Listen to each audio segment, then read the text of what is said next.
Housing is still strong. That's our topic on today's Backstage Pass. Good morning, I'm James Lopez, President at HomeFi Corporation. Hope you had a wonderful weekend. Happy Monday. I want to talk to you a little bit about housing and why we still continue to think that housing is still strong and it's not going anywhere. So we're going to start with talking about the pending home sales data. Now, we had a surprise upside data on new home sales, which rose 14% last month.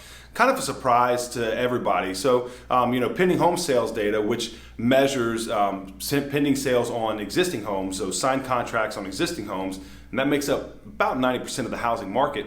Pending home sales rose by 0.7% in the month of May. Now, this was much stronger than what was expected. What was expected was a decline of about 4%. So we had a much stronger reading on that data than what was expected. And additionally, the fact that sales were higher during a time where interest rates were rising. Remember, this is for the month of May. So the pending home sales, pending contracts for the month of May. So this really accounts for a lot of the already risen, the interest rate that has already gone up. So the fact that, even in rising interest rates and some higher, some affordability problems that people are having, higher home prices, things like that, this still shows and tells us that the housing market is still very strong right now. There's still a lot of demand, and demand is still outpacing supply right now. Now, as of 3/31/2022, March 31st, 2022, the total value or the net worth of all of the homes in the United States came in at about $39 trillion. The total amount of mortgages on those homes is about $11.2 trillion.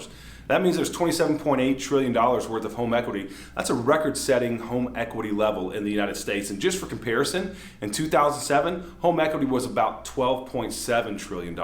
So that's a 120% increase in home equity. Again, just another reason why we see housing is still very, very strong. The housing market is a great market. And look, even though demand is down because of affordability and higher interest rates, again, just looking back at those pending home sales, those signed contracts on pending homes, and seeing that increase instead of decrease as was expected, that shows us that really housing is still strong. Now, look, year over year, we're still down about 13% on pending home sales. So we're still down a little bit from last year, but you got to remember, if you look at last year and the year before, those 2 years statistically were just major outliers in the way that the markets were moving and stuff like that. So if you kind of back that up and you compare back to 2019, we're still on track, on pace with where we were in 2019. Now, as far as news comes out this week, we've got some pretty big news on appreciation from Case-Shiller and FHFA. Those are big news items. We also have the personal consumption expenditure. That's the PCE. That's the Fed's favorite method of monitoring inflation. PCE is expected to rise for the month of May. So we'll see what that data comes out as it comes out, and we'll see how the markets react to that. But that's the big news items that are coming out this week. Today, mortgage bonds, they're down about 16 basis points at the time of recording. The 10-year yield is up about 6 basis points. We should see mortgage rates likely open if they haven't already opened, or for the lenders that are opening late, they're going to open a little bit worse. For the lenders that opened early, we've actually backtracked. Mortgage bonds were down as much as 35 basis points kind of earlier in the morning.